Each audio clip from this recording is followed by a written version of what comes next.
Sai, Shri Sai, Satcharitra, Chapter 36. Chapter 36 describes the wonderful stories of two Goa gentlemen and Mrs. Aurangabad Kar. This chapter relates the wonderful stories of two gentlemen from Goa and Mrs. Aurangabad Kar of Solapur. Two gentlemen. Once, two gentlemen came from Goa for taking darshan of Baba and prostrated themselves before him. Though both came together, Baba asked only one of them to give rupees 15 as dakshina, which was paid willingly. The other man voluntarily offered rupees 35, which was rejected by Baba to the astonishment of all. Shama, who was present, asked Baba, "What is this? Both came together. Once dakshina you accept, the others, though voluntarily paid, you refuse. Why this discrimination?" Baba replied, "Shama, you know nothing. I take nothing from anybody. The Masjid Mai calls for the debt, the donor pays it and becomes free. Have I any home, property or family to look after? I require nothing. I am ever free. Debt, enmity and murder have to be atoned for, as there is no escape from them." Baba then continued in his characteristic way as follows. At first he was poor and took a vow to his God that he would pay his first month's salary if he got a job. He got one for rupees 15 per month. Then he steadily got promotions. From rupees 15 he got rupees 30, 60, 100, 200 and ultimately rupees 700 per month. But in his prosperity, he forgot completely the vow he took. The force of his karma has driven him here, and I asked that amount, rupees 15, from him as dakshina. Another story. While wandering by the seaside, I came to a huge mansion and sat in its veranda. The Brahmin owner gave me a good reception and fed me sumptuously. He showed me a neat and clean place near a cupboard for sleeping. I slept there. While I was sound asleep, the man removed a laterite slab and broke the wall, crept in and seizes off all the money from my pocket. When I woke up, I found that rupees 30,000 were stolen. I was greatly distressed and sat weeping and moaning. The money was in the currency notes and I thought that the Brahmin had stolen it. I lost all interest in food and drink and sat for a fortnight in the veranda bemoaning my loss. After the fortnight was over, a passing fakir saw me crying and made enquiries regarding the cause of my sorrow. I told him everything. He said, "If you act according to my bidding, you will recover your money. Go to a fakir. I shall give his whereabouts. Surrender yourself to him. He will get your money back. In the meanwhile, give up your favorite food till you recover your money." I followed the fakir's advice and got my money. Then I went to the seashore where a steamer was standing, but I could not get into it as it was overcrowded. There, a good-natured peon interceded for me and I got in luckily. That brought me to another show from where I caught a train and came to the Masjid Mai. The story finished and Baba asked Shama to take the guests and arrange for their feeding. Then Shama took them home and fed them. At dinner, Shama said to the guests that Baba's story was rather mysterious, as he had never gone to the seaside, never had any money, never travelled, never lost any money and never recovered it, and inquired from them whether they understood it and caught its significance. The guests were deeply moved and were shedding tears. In a choked voice, they said that Baba was omniscient, infinite, and supreme one without a second. The story he gave out is exactly our story. What he spoke has already taken place in our case. How he knew this is a wonder of wonders. We shall give all the details after the meals. Then, after the meals, while they were chewing betel leaves, the guests began to tell their stories. One of them said, A hill station on the Ghats is my native place. I went to Goa to earn my living by securing a job. I took a vow to God Datta that if I got a job, I would offer him my first month's salary. By his grace, I got a job of rupees 15 and then I got promotions as described by Baba. I did forget all about my vow. Baba has just reminded me of it in this way and recovered rupees 15 from me. It is not dakshina as one may think it to be, but a repayment of an old debt and a fulfillment of a long forgotten vow. Moral. In fact, Baba never begged for any money nor allowed his bhaktas to beg. He regarded money as a danger or bar to spiritual progress and did not allow his bhaktas to fall into its clutches. Bhagat Malsapati is an instant on this point. He was very poor and could hardly make both ends meet. Baba never allowed him to make any money nor gave him anything from the Dakshina collection.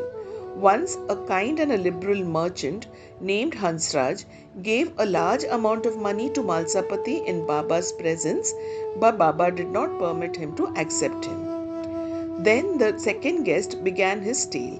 My Brahmin cook was serving me faithfully for 35 years. Unfortunately, he fell into bad ways. His mind changed and he robbed me of my treasure. By removing a laterite slab from my wall where my cupboard is fixed, he came in while we were all deep asleep and carried away all my accumulated wealth, that is rupees 30,000 in currency notes. I know not how Baba mentioned the exact amount. I sat crying day and night. My enquiries came to nothing. I spent a fortnight in great anxiety.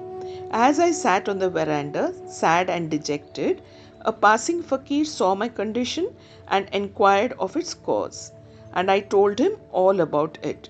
He told me that an Avalia by name Sai lives in Shirdi Kopargaon Taluka. Make vow to him and give up any food that you like best, and say to him mentally that I have given up eating that food till I take your darshan. Then I took the vow and gave up eating rice and said, Baba, I will eat it after recovering my property and after taking your darshan. 15 days passed after this. The Brahmin of his own accord came to me, returned my money and apologized, saying, I went mad and acted thus. I now place my head on your feet and please forgive me. Thus everything ended well. The fakir that met me and helped me was not seen again. An intense desire to see Sai Baba, whom the fakir pointed out to me, arose in my mind. I thought that the fakir who came all the way to my house was no other than Sai Baba. Would he who saw me and helped me to get my lost money ever covet rupees 35? On the contrary, without expecting anything from us, he always leads us on the path of spiritual progress. I was overjoyed when I recovered my stolen property, and being ignorant, I forgot all about my vow. Then, when I was at Kolaba, one night I saw Sai Baba in my dream. This reminded me of my promised visit to Shirdi.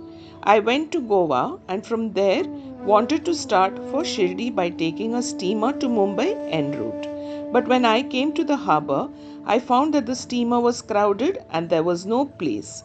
The captain did not allow me, but on the intercession of a peon who was a stranger to me, I was allowed to get into the steamer which brought me to Mumbai.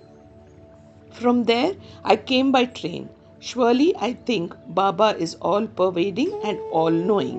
What are we and where is our home? How fortunate we are that Baba got our money back and drew us here to himself. Shirdi folks must be infinitely superior and more fortunate than we, for Baba has played, laughed, talked and lived with you for so many years. I think that your store of good merits must be infinite. Sai is our Data. He gave me a seat in the steamer and brought me here, and thus gave proof of his omniscience and omnipotence. Mrs. Aurangabad Kar. A lady from Solapur, the wife of Sakharam Aurangabad Kar, had no issue during the long period of 27 years. She had made a number of vows to gods and goddesses for an issue, but was not successful. She then became almost hopeless. To make a last attempt in this matter, she came to Shirdi with her stepson Vishwanath and stayed there for 2 months serving Baba. Whenever she went to the masjid, she found Baba surrounded by devotees. She wanted to see Baba alone, fall at his feet and open her heart and pray for an issue, but she did not get any suitable opportunity. Ultimately, she requested Shama to intercede with Baba for her when he was alone. Shama said to her that Baba's darbar was open. Still, he would try for her and that the Lord might bless her. He asked her to sit ready with a coconut and joss sticks in the open courtyard at the time of Baba's meals, and that when he beckoned to her, she should come up. One day after dinner, when Shama was wiping Baba's wet hands with a towel, the latter pinched Shama's cheek. Shama, feigning anger, said, "Deva, is it proper for you to pinch me like this? We don't want such a mischievous God who pinches us thus. Are we your dependents? Is this the fruit of our intimacy?" Baba replied, "O Shama, during the 72 generations that you were with me, I never pinched you till now, and now you resent my touching you." Shama replied, "I want a God who will always love us and gives us new dishes to eat. We do not want any reward from you or heaven, etc. Let our faith unto your feet be ever awake." Baba: "Yes, I have indeed come for that. I have been feeding and nursing you and have got love and affection for you." Then Baba went and took his seat. Shama beckoned to the lady. She came up, bowed down and presented the coconut and joss sticks. Baba took the coconut, which was dry. The kernel within rolled and made a noise. Baba said, "Shama, this is rolling. See what it says."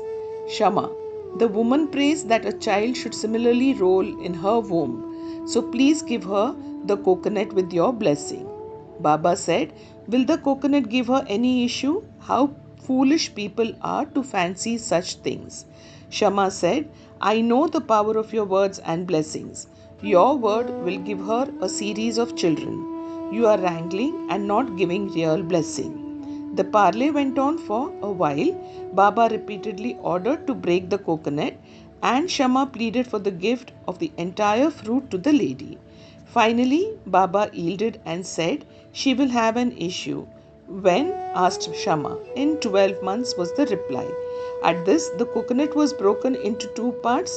One was eaten by the two, and the other was given to the lady. Then Shama turned up to the lady and said, "Dear lady, you are a witness to my words. If within 12 months you do not get any issue, I will break a coconut against this Deva's head and drive him out of this masjid. If I fail in this, I will not call myself Madhav. You will soon realize what I say." She delivered a son in a year's time, and the son was brought to Baba in his 5th month. The couple, both husband and wife, prostrated themselves before Baba, and the grateful father paid a sum of rupees 500, which was spent in constructing a shed for Baba's horse Shyam Karna. Bow to Shri Sai, peace be to all.